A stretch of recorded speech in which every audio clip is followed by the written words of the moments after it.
अगर आप मकान बनवा रहे हैं या मकान बनवाने के बारे में सोच रहे हैं या मकान बनवाना चाहते हैं, तो देखिए कुछ बातों को आप ध्यान देते हैं तो आपके जो मकान की मजबूती होती है वो 100% होती है।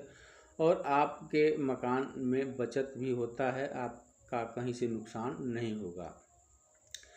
मकान के सबसे एक अभिन्न अंग होता है प्लिंथ बीम की ढलाई और छत की ढलाई होती है। तो देखिए यहाँ पर आपको ध्यान देना क्या होता है, आपको बचत कैसे करना होता है।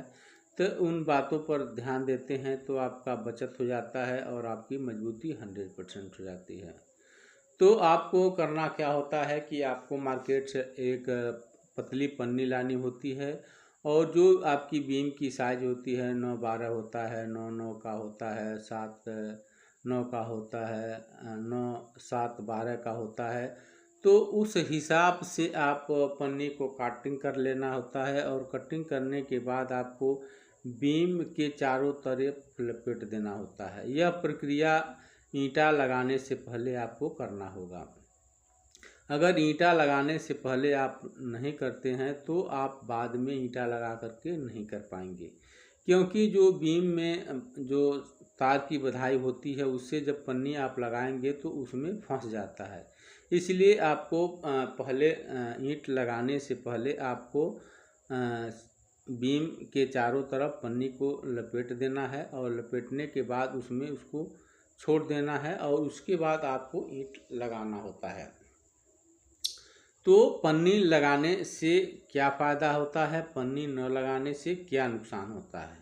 तो देखिए अगर पन्नी नहीं लगाते हैं और अपने बीम की ढलाई करते हैं तो होता क्या है, जो मिट्टी नीचे की तरफ होती है और ईंट चारों तरफ सूखा होता है। और जब आप कंक्रीट की भराई करते हैं तो भराई करने के बाद आप कुछ आधा घंटा या 1 घंटा के बाद देखते हैं कि उसकी बीम के ऊपर दरारें आ गई हैं, क्योंकि आप जब ईंट डायरेक्ट लगाए होते हैं और नीचे जो मिट्टी होती है, आप जब कंक्रीट की भराई करते हैं तो आप कंक्रीट जो गीला बनाते हैं और गीला के वजह से जो ईंट एक बैग नमी को खींचता है, मिट्टी नीचे के तरफ नमी को खींचती है, तो बीम क्या होता है वह जल्दी सूख जाता है। और जब जल्दी सूखता है तो ऊपर दरारें आ जाती हैं।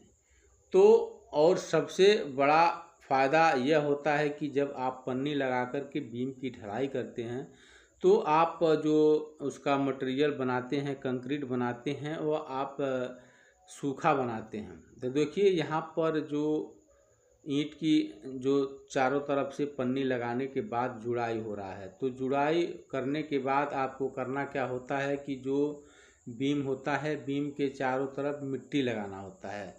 मिट्टी इस वजह से लगाना होता है कि जब आप कंक्रीट की भराई करते हैं, उसमें लीड का प्रयोग करते हैं, वाइब्रेट करते हैं, तो ईंट फैलता है। इसलिए आप जब बढ़िया तरीके से पन्नी लगा करके ईंट लगा देते हैं और मिट्टी उसके चारों तरफ लगा देते हैं, तो आप जब वाइब्रेट करते हैं तो वह ईंट फैलता नहीं है। और जब ईंट फैलता नहीं है तो जो आपका कंक्रीट का मसाला होता है वह जब आप लीड वाइब्रेट करते हैं तो पानी की तरह हो जाता है और जो सरिया के चारों तरफ चला जाता है। तो इसके वजह से आपका जो मजबूती 100% होती है। और पन्नी के वजह से नमी जो बीम का होता है वह एक बैग नहीं जाता है, वह धीरे धीरे मौसम के हिसाब से, मान लिया अधिक धूप है तो इस हिसाब से उसकी नमी सूखती है, तो जो बीम के ऊपर दरारें नहीं आती हैं। तो देखिए यहाँ पर पन्नी लगाया गया है कितना बढ़िया तरीके से। इस हिसाब से अगर आप अपने घर का जो प्लिंथ बीम की ढलाई कराने जा रहे हैं तो इस हिसाब से आप पन्नी अवश्य लगवा दें।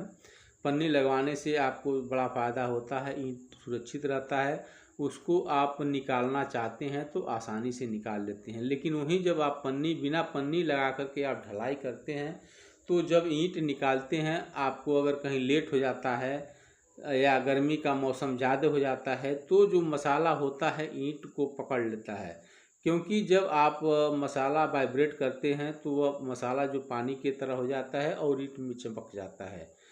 तो अगर वहीं आप पन्नी लगा करके उसकी भराई करते हैं तो कभी भी ईंट में जो मसाला नहीं लगता है और आपका ईंट सुरक्षित रहता है, आप उसको आसानी से निकाल सकते हैं। देखिए, अगर कंक्रीट का प्रयोग करते हैं तो कभी भी आप प्लिंथ बीम की जो मसाला कंक्रीट बनाते हैं उसमें पानी की मात्रा अधिक न होने दें। जितना कोशिश करें पानी की मात्रा कम रहे, तो जितना पानी की मात्रा कम रहेगा उतना बीम आपका मजबूत रहेगा। अब जो उसमें सीमेंट प्रयोग करते हैं वह सीमेंट जो अच्छी क्वालिटी की सीमेंट होनी चाहिए, क्योंकि जो सरिया को सुरक्षित जो रखता है वह सीमेंट होता है। तो सीमेंट जैसे आप ब्रांड लगाएं, जैसे मान लीजिए आपका जो अंबुजा कवच हो गया, सीसी गोल्ड हो गया, और बहुत से मार्केट में सीमेंट अच्छी क्वालिटी की होती हैं। तो अगर उसका आप प्रयोग करते हैं तो आपका प्लिंथ बीम जो मजबूत होता है और आपको जो सरिया होता है वह सुरक्षित उसको रखता है। अब देखिए, सीमेंट मान लीजिए प्रयोग करते हैं तो केमिकल रहित सीमेंट आ रहे हैं, जो कंपनी ऑलरेडी सीमेंट मिक्स करके दे रही है, आपको अलग से केमिकल डालने की ज़रूरत नहीं होती है। अगर उन सीमेंट का आप प्रयोग करते हैं तो आपका जो प्लिंथ बीम जो होता है 100% मजबूत होता है। और सबसे बड़ी बात होती है कि वह जो सरिया जो होती है नमी को एब्जॉर्ब नहीं करती है, तो इसलिए आपका जो प्लिंथ बीम मजबूत होता है। तो देखिए, यहाँ पर जब आप कंक्रीट की भराई करते हैं तो बिना लीड वाइब्रेट का आप उसकी भराई न करें। अगर वाइब्रेट का प्रयोग नहीं करते हैं तो अक्सर लोग मसाला जो होता है गीला बना करके प्रयोग करते हैं, तो उससे आपका नुकसान होता है, बीम के ऊपर दरारें आ जाती हैं। तो उससे बचने के लिए आपको लीड का प्रयोग ज़रूर करना है। अगर उस हिसाब से आप अपनी प्लिंथ बीम की ढलाई करते हैं तो आपका प्लिंथ बीम बहुत मजबूत होता है। तो देखिए, यहाँ पर जो पन्नी लगा कर के प्लिंथ बीम की ढलाई हो रहा है, तो इससे क्या है कि जो बीम की भी मजबूती जो होती है 100% होती है। और यह जो आपका बीम होता है कहीं से, तो देखिए यहाँ पर पन्नी लगाने के फ़ायदे क्या आते हैं। देखिए, यहाँ पर आसानी से ईंट को छोड़ दिया है और कहीं से सरिया कोई दिख नहीं रही है, और आपका जो बीम कितना चिकना आया हुआ है। तो इससे क्या होता है, जो आपकी बीम की मजबूती 100%